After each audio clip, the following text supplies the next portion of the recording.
Welcome back to Chatchit. Round 15's in the books. It's been 2 weeks since we spoke to you, and in the last 2 weeks, I reckon a really solid top 9 teams has solidified. We're going to get into it later. The dynamics of the competition and all the big games that have occurred in the last round, especially. But first, we're going to jump into the game of the round: GWS vs Gold Coast. Absolutely pissing down here at the top. Jesus! Usain Bolt wouldn't get him now. The legend becomes immortal.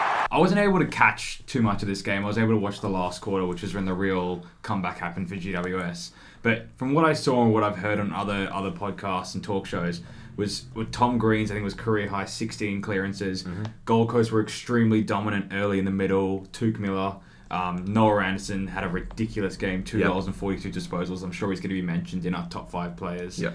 But this was a game you felt that Gold Coast should have picked up based on their position going into the final quarter especially.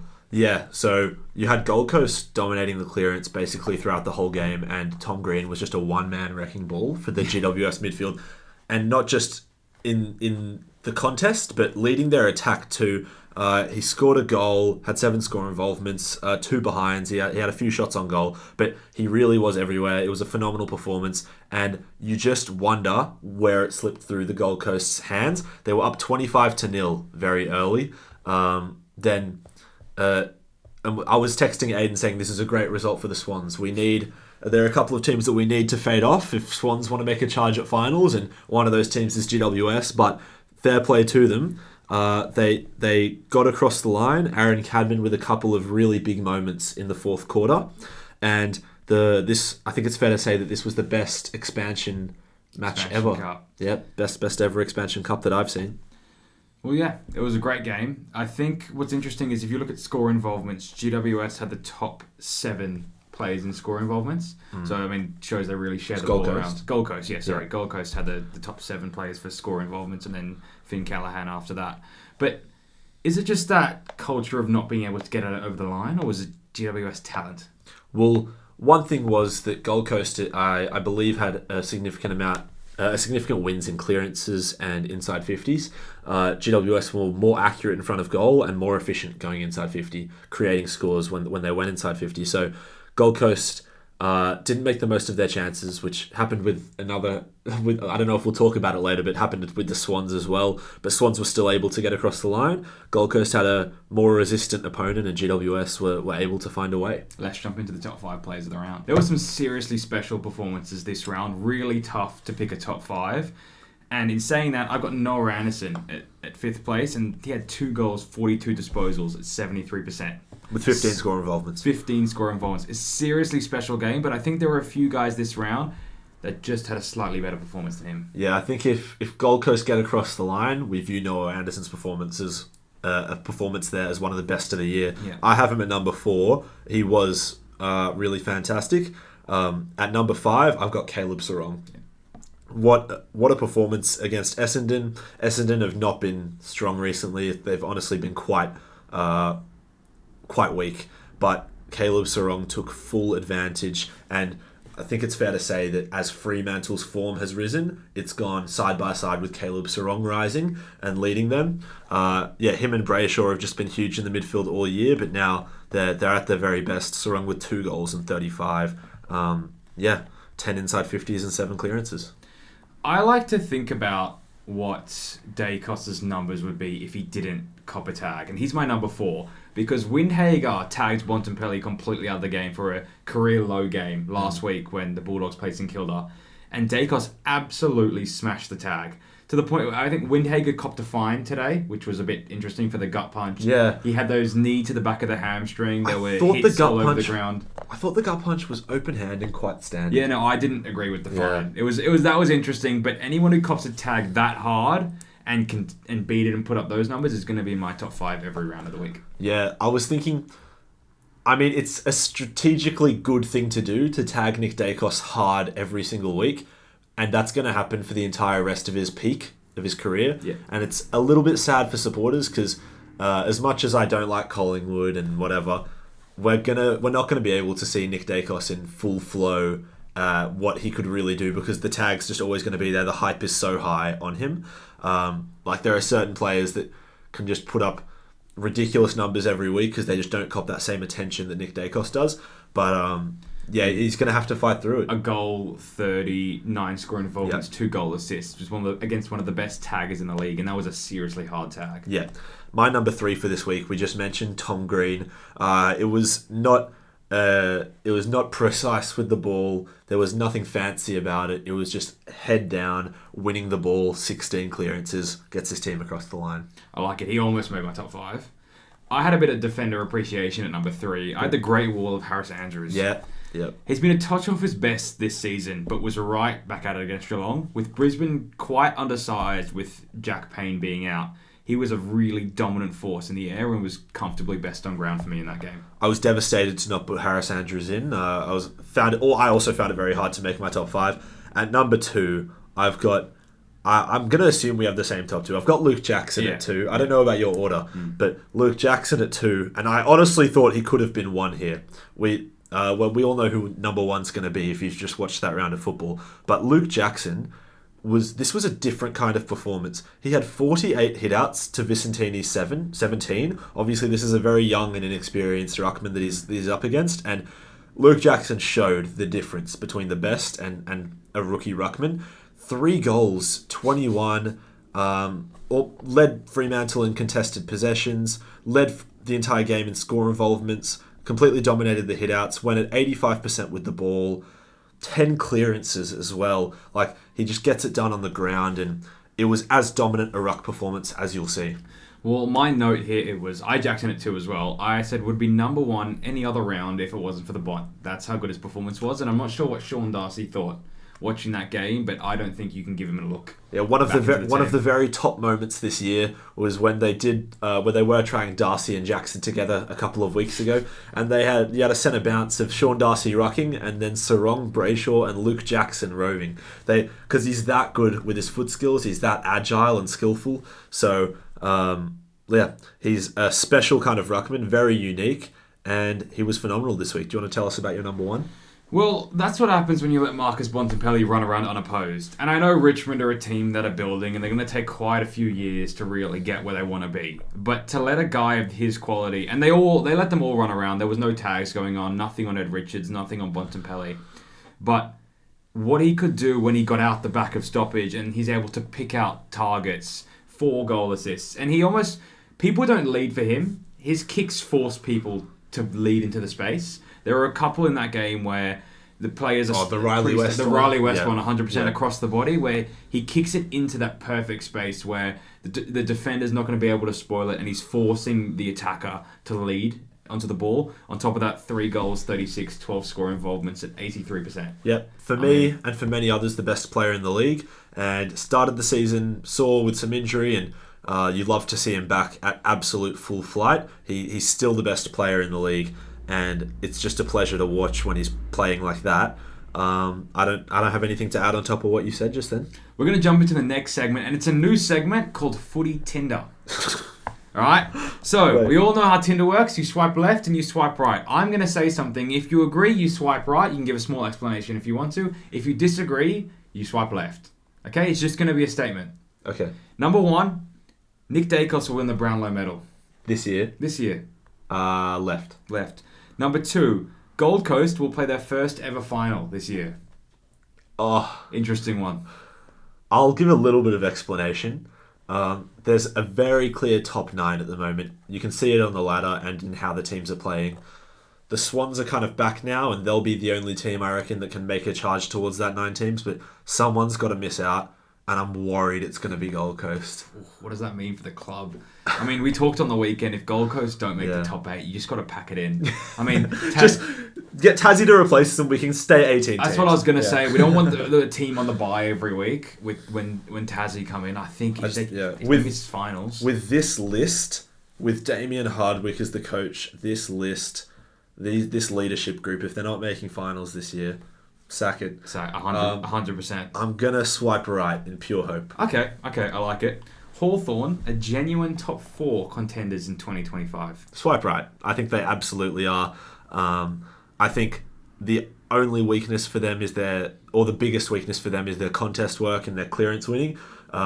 Will Day will eventually be back, and I think they're very much a confidence team, very young and fiery team, and I think they'll get some confidence off that last win they had against Adelaide. The bye now, and I reckon they come home hard. Sydney will miss the finals due to the grand final heartbreak. You got to say swipe right. My suspicion is that Sydney are going to put together a really strong second half of the year, but it's not going to be enough.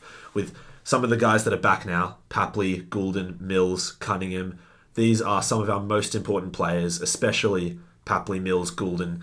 And when they're back, we're pretty much back to the same team that won the minor premiership last year. But to put yourself in a position where you're 4-8, where there's teams that there's so many teams that are on significantly above 50-50 in wins and losses.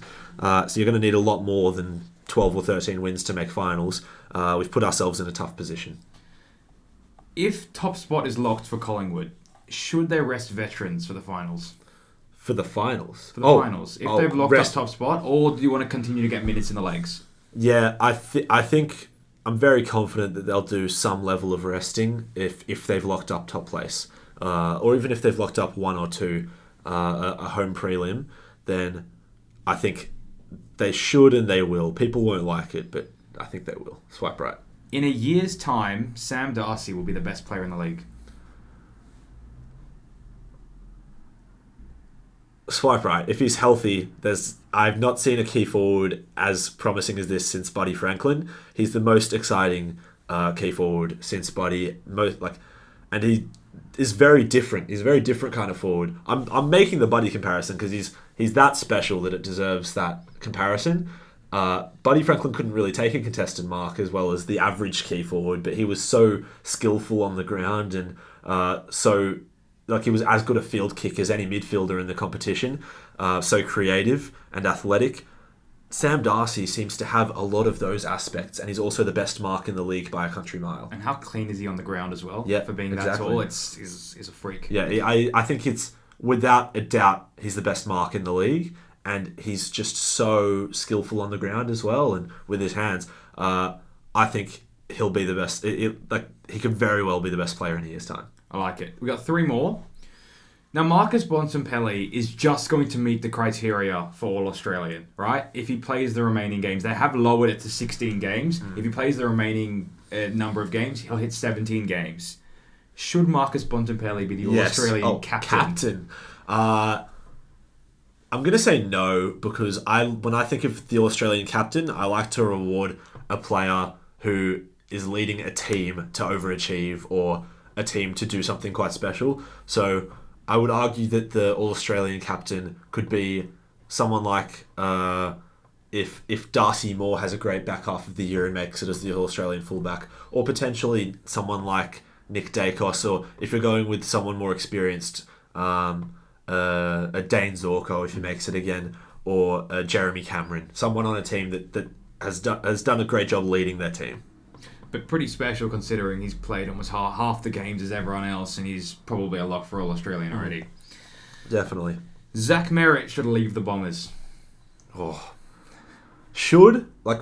It depends what he wants. I'm not the type of person to ever say that someone's a bad guy for leaving a team or something. I never jumped on the Jason Horne-Francis train that he should be hated. These are just people who want to live in a certain city or want to be in a certain situation. But look, if he wants success in his footy career and that's something he's prioritising, he should leave. Essendon's not going to be competing for premierships while Zach Merritt is at his peak.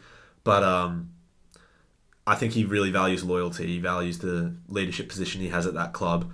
And I think he's going to stay. Last one. Richmond will not play finals again this decade. As until the 2030s.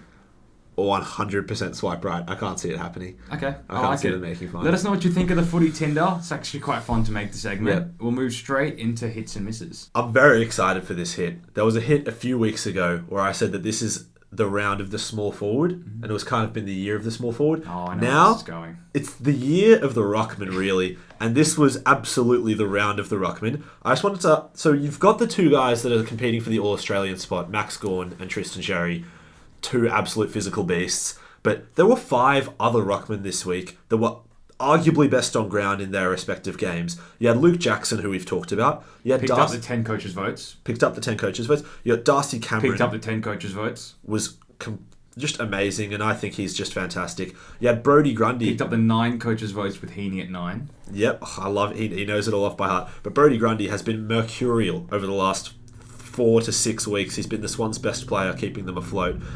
Jared Witts had about 100 hit-outs and took 3 contested marks or something and was really solid. Kicked a goal as well, was fantastic. And then Tim English, didn't receive a lot of resistance, it's fair to say, when he was rolling across the ground, but 2 goals in 24 with 11 score involvements as a ruckman. So you have ruckmen all over the league that are able to be real game changers. And something I want to note is that all 4 of those ruckmen I just named, apart from Jared Witts, 4 of the 5 ruckmen were in a winning side there. So these ruckmen are able to have such an impact on their team. Jared Witts' team almost got across the line, so it's almost 5 from 5. But I just love watching how good. I think there are so many amazing ruckmen in the league right now. Well, Tim English also picked up the 3 coaches' votes as well, so it's the coaches as well that noticed the dominance on the ground. I floated the idea to Sam on the weekend of potentially 3 ruckmen in the All-Australian team, with Luke Jackson getting a forward spot. Yeah. Now, I'm looking forward to doing our next All-Australian predictions. It'll probably be in a few weeks. Yeah. But just how many ruckmen can you have in that team? Because, seriously? All of them.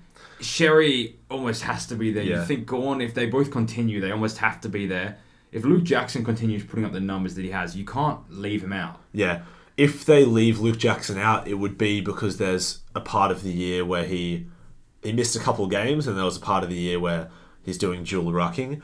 But he's so good, man. Like, he is going to be the best ruckman in the league. Once Gawn eventually peters off, it'll be Jerry, Luke Jackson, Tom De Koning. We have such exciting ruckmen, and Luke Jackson's got the highest potential of all of them, I think, without a doubt. Tristan Xerri is a beast and has been better than him this season probably, but when Luke Jackson's at his best, he just has a skill set that no other ruckman has. See, when I think about it, I agree with you. I think he's got the highest ceiling of any ruckman in the league. I think he's a real combination of a guy like Tom De Koning, but also a guy like Tristan Xerri, because he's a bull, but he's also extremely athletic, and the way he can get around the ground, play at his feet. Like he said, he was roving. He was roving in the middle a few weeks ago. So yeah, he's got the qualities to be the best ruckman in the league, and he's making his way up there. Just pick 6 of them. Squeeze Lloyd Meek in there. Big Mondays. I'll go to mine here. Now, it was the battle of the 2 teams that can't play 4 quarters. North Melbourne finally put it together on Saturday afternoon to get the job done in the 2nd and 3rd quarters. We both had 0 faith that North would hold on. Kicked 0 points in the 4th. Even with the lead, and they did their best not to in the 4th quarter when Carlton kicked 35 points to 0. But it was the North midfield that went to work during the game. Powell, probably with a career best game, picked up the 10 coaches' votes. Yeah. LDU and Sheezer with 30 disposals. McKercher probably as well with a career best game with 29 and 2 goals. I mean, I look forward to seeing what North Melbourne can cook up in the second half of the season, because they are going to take points off teams if they can manage to play all 4 quarters. And the teams that can't just look at that as an easy 4 points anymore. They're really going to put up some big performances, and they should expect quite a few more wins towards the back end. North fans will be very familiar over the last couple of years of being very competitive almost every game and just never quite getting across the line. All the moments go against them. They can't seem to perform at their best when it's tight in the 4th. It was the same on the weekend, but if there was a team that could give them a big enough lead to let them hold on, it's Carlton. I mean, they needed that lead. They completely shut. I don't know what the logic is behind completely shutting down their play and just trying to limit the amount of goals. 35 points to 0 is a bit disgraceful. They don't have the... It's not just a mental thing, it's an actual pattern recognition thing where when you haven't been winning any games for the last 5 years, you don't have that practice of knowing what the decision is and what the general, what your goals should be when you're in that scenario leading in the 4th. They just don't have that. I think it's important for a young team to sort of build and have these experiences, and you can only think it's up from here for North Melbourne. Absolutely. My miss for this week was on the other side of that game, Carlton. While it was incredibly fun to watch, fun to talk about.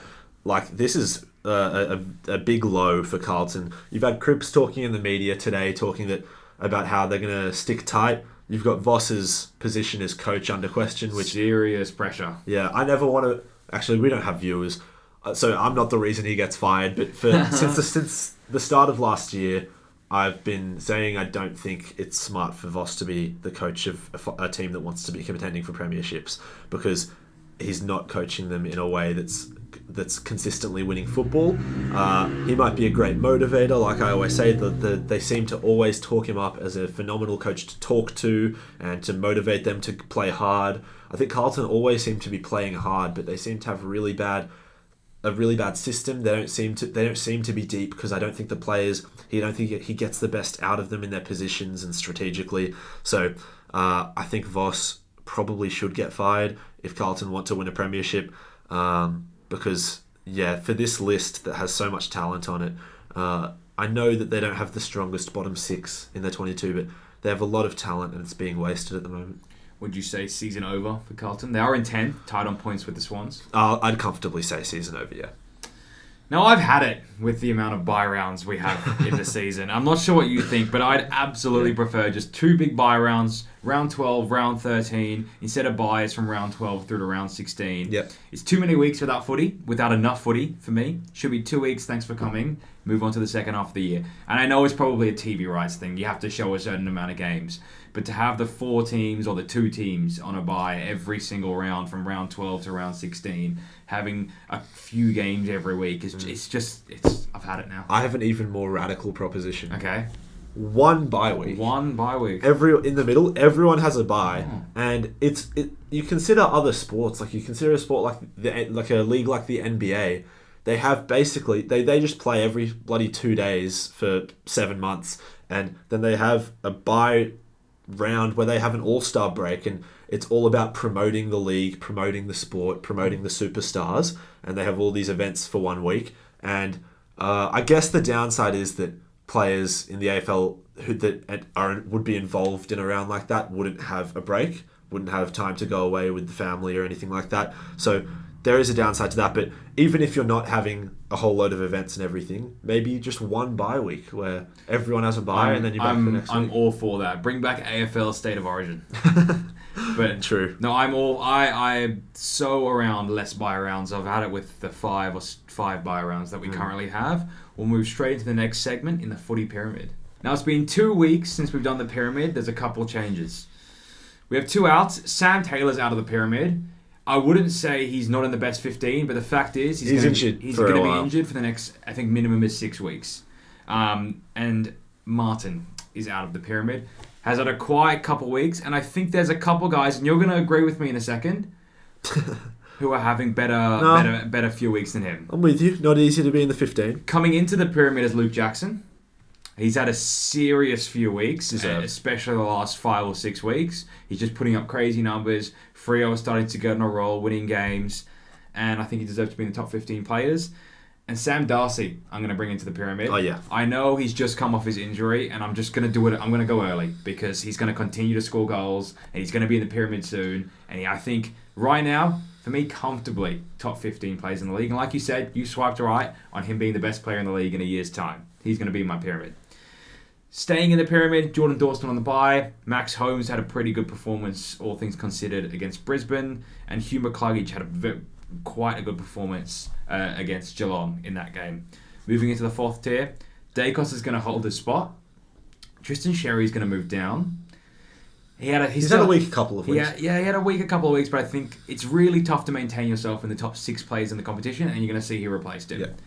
Jeremy Cameron's going to move up, kicked 4 of Geelong, 6 goals in that game, was one of the only shining lights to come out of that. And Liberatore is going to hold his spot. Continues to rack up the numbers and is a beast inside that midfield and potentially half back in the later stage of this year. Into the 3rd tier, replacing Tristan Sherry is Noah Anderson. Yeah, fair. Putting up really good numbers, and I know his team isn't necessarily getting the games over the line, but you just have to respect the numbers he's putting up and what he's doing for his team as the captain. Max Gawn's going to hold his spot in the bye, and Isaac Heaney's going to hold his spot. Yeah. Moving into the 2nd tier, I felt it would be... I couldn't move Bailey Smith down after just 1 average performance. Can't do it. So I'm going to hold him there in the 2nd tier, and Ed Richards is going to move down into the 2nd tier. I just think he hasn't had a bad performance. He's still at 27 touches, but there's really nothing you can do when Marcus Bontempelli is putting up numbers like that. And the only reason he wasn't number one before is because of Bont missed the first few weeks. Can I tell you something? Ed Richards, 8 coaches votes and gets kicked off top spot. It's tough out here. Sometimes that's just the way it happens. They got 10 and 8. 10 and 8. And it's probably been like that for the last 4 or 5 weeks. And just when Bontempelli puts up a performance like that, you just have to go recognised. He's now leading the pyramid again. It's not the first time he's been up there. He was up there for a considerable amount of time last year. Actually finished on the pyramid at the end of last year, and he probably will remain there for the rest of the season. I got something for you. Ed Richards, a goal and 7 goal assists this week. Thoughts? It's going to be really It's tough. not true, but you believed it. It's not. That's how well he played. He believed that he had 7 goal assists. He was really good. I never believed he had 7 goal assists. He would have been in the top 5 for sure with 7 goal assists. Let's move into the power rankings. We start off in 18 with West Coast, and now North move above Richmond. Very big win for North, and they're playing better footy. Small change. Yep. About time. Playing better footy, and now moving down a little bit is Essendon. Down 2 spots. Yeah, I think they're just playing the least promising football of any team outside of that bottom 3, and then just above them is St Kilda. Holding their spot. Yep. And then Port Adelaide in 13. Down. Can I tell you, the Swans just had the worst kicking game in front of goal that I've ever seen them have, and still won comfortably against Port. Some garbage time goals, as we call them. Swans letting their foot off the gas in the last 5 minutes, and Port made it look reasonable on the scoreboard, but they were down by 35 or 40 with 5 minutes left. Next up is Carlton. Now, this loss against North Melbourne really jeopardises their finals hopes, and as we talked about, is putting a lot of things into question in the back end of that club. Melbourne in 11th, their hot streak has come to an end. They've now lost a couple in a row, or 3 in a row, and coming off that bye last week, coming off a bye now, they're going to have to be at their very best to make some sort of charge.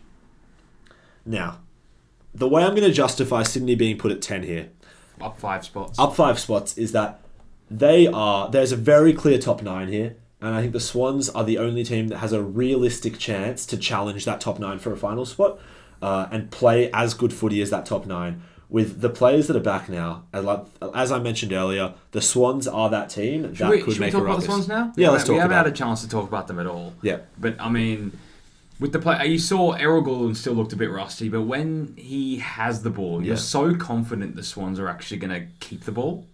Papley looked rusty, but you can see... He's always going to draw that best small defender as well, and then that passes on to everyone else. So Hayward might not get as strong as a defender, and it continues to pass on. And Papley, just with his energy and pressure and what he does with the ball in his hands, how quick he moves, just changes the dynamic of our forward line completely. Makes it so much more threatening. Callum Mills as well, just seriously good down back, just being that comfortable guy with the ball. You're always confident he's going to distribute well. I mean... Brodie Grundy, he's probably been the Swans' best player last 5 or 6 weeks. Joel Amartey is an interesting conversation. I mean, where do you sit? I think he should continue playing because Swans don't have a lot of guys that present for the ball. I think the big positive is the amount of marks he was able to take inside 50 and continue to present. I know what you're about to say, but I think he should play next week. I think that they won't drop him. Probably shouldn't drop him because it sends a message that it sends a bad message, and we don't really have any other options.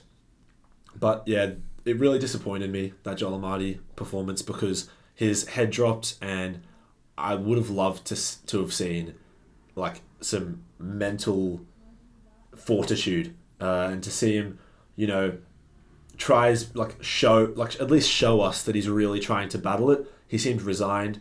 When he was walking in, he stopped running in for goals. He started walking in. He just had no energy. He was clearly incredibly mentally affected. How about the free kick he got at the end? Yeah. I don't know if it was a free kick, except then just missing it from 20 metres out when you're already 0 goals from 8 shots on goal. Like, what the thing for me and why it disappointed me is that this is not a first. Joel Amartey, his potential and his ability is really through the roof. He can start clunking marks like you've never seen and kicking from 45 out on the boundary consistently when he's hot and when he's confident.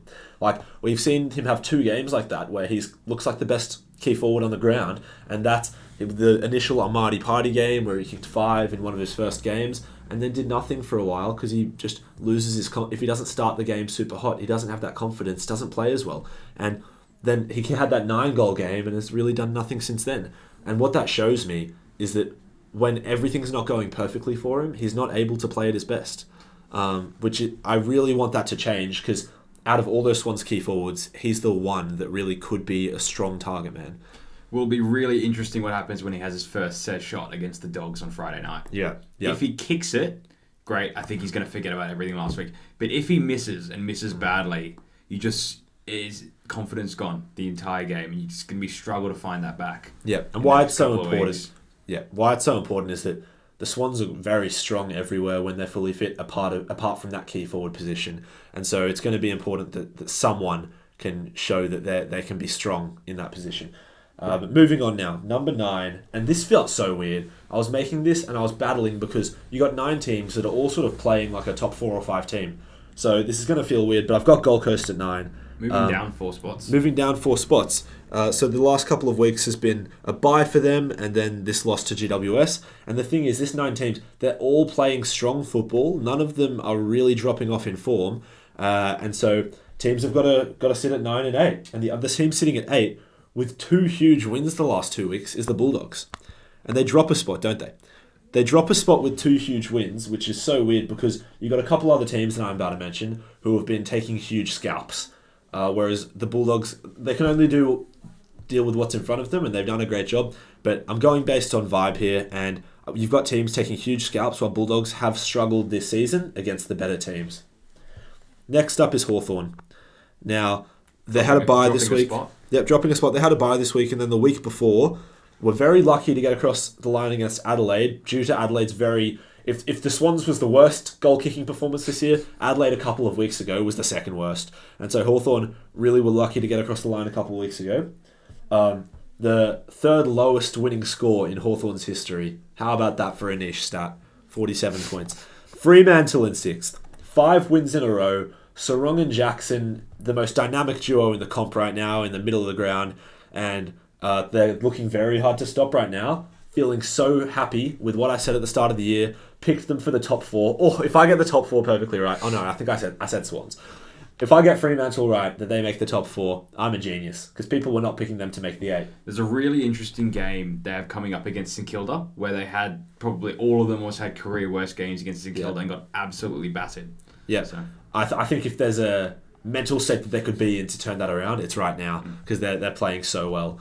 Adelaide in 5th. Now, they are a dangerous team. As I said, didn't kick straight a couple of weeks ago, but that's fine. They'll be fine. They have maybe the best forward line going around, and along with Geelong, and they'll be just fine. Now that they've had the bye to rest up, and now they'll be fully firing. GWS in 4th.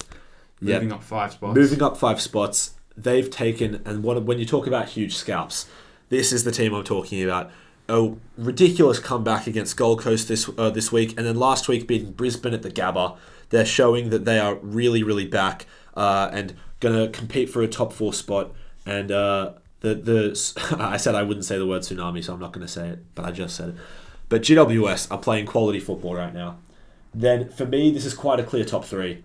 It's Brisbane in 3rd, who stay below Geelong despite that performance, because I think Geelong have just been so strong that I think Geelong just deserve to stay in a top 2 spot. They're going to have games where they're not at their very best, but they've just been so strong throughout the rest of the season. And then Collingwood at 1 look like absolute Iron Men.